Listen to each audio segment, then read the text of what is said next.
¿Qué tal? ¿Cómo están? Saludos. Vamos a abrir un pequeño cursito de lo que es análisis de circuitos en corriente alterna. Veamos una pequeña introducción de lo que es corriente alterna y cómo se genera y cómo llega al usuario final, ¿no? Llámese casa, llámese industria. Tenemos dos tipos principales de generación. Una generación llamada generación hidroeléctrica, en la cual se trata de hacer un análisis estadístico de un lugar donde haya bastante lluvia, en la cual podamos embalsar una cantidad de agua, de tal manera que ésta se haga discurrir por un tubo y haga girar unas paletas, las mismas que están unidas a un eje, con lo cual se genera la corriente alterna. ¿Correcto?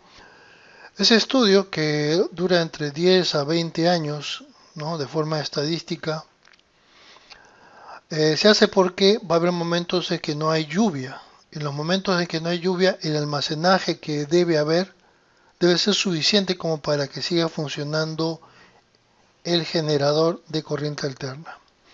El otro generador que se usa es el termoeléctrico. Es un generador que utiliza petróleo, se quema petróleo para hacer girar la turbina, la misma que hace generar la corriente alterna. Lógicamente, al usar petróleo es más contaminante. Tomar en cuenta que, por ejemplo, en Estados Unidos el 95% de su electricidad es generada por termoeléctricas, las cuales nunca se apagan. Luego de generada la corriente o el voltaje alterno, esta se aplica a una estación transformadora, donde ese voltaje se eleva a gran cantidad de voltaje. Si esto tiene una potencia, vamos a llamarle que sea una potencia P, que sabemos que esa potencia es el voltaje por la corriente, ¿sí? Y también sabemos que el voltaje es corriente por resistencia. Si esto de acá lo reemplazamos aquí en el voltaje, vamos a entender que esa potencia también es I cuadrado R. ¿Correcto? Acá tenemos resistencia por los cables, estamos hablando de kilómetros, de miles de kilómetros de cable, los cuales van a representar una gran resistencia. Es decir, mientras más grande sea mi corriente, mayor va a ser la potencia de pérdida en el cableado, ¿sí?, por calor. Se genera calor cuando pasa la corriente por los cables y esa potencia que se pierde es I cuadrado por R. Entonces lo que se hace es lo siguiente. Para esta potencia lo que voy a hacer sigue siendo la misma potencia, solo que el voltaje ahora lo voy a hacer mucho más grande y la corriente la voy a hacer mucho más pequeña. Eso lo hago con transformadores acá.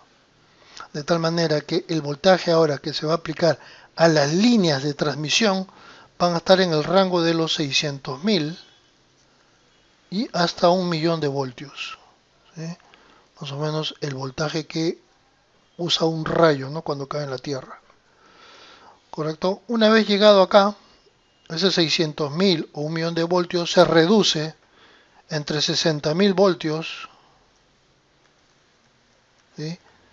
Esos 60.000 o 100.000 voltios se vuelven a mandar nuevamente ahora sí por medio de cables subterráneos o cables aéreos a las distintas subestaciones, las cuales la pueden transformar a 10.000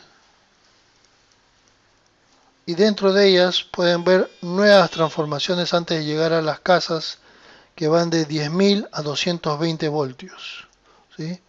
Entonces tenemos 220 voltios que pueden ser monofásicas o trifásicas. Si se dan cuenta, la transmisión se hace por medio siempre de tres líneas, ¿sí?, lo cual es una transmisión trifásica, ¿sí? Se usa tres fases, ¿correcto? ¿Por qué no se utiliza corriente continua? Por la dificultad de hacer la transformación. Recordemos que la corriente continua es una corriente o un voltaje constante, ¿sí? No varía. Y para que nosotros hagamos una transformación y cambiemos ese voltaje a un voltaje más elevado, de tal manera que la corriente se haga más pequeña, ¿sí? Ojo que no hay pérdida de potencia en esta transformación de acá, ¿no? Tendríamos que hacer que este voltaje continuo se mueva, ¿sí?, para que se pueda transformar y a la salida obtener lo que queremos. Es decir, la misma potencia pero con un voltaje mucho más grande y una corriente muy pequeña. ¿Correcto?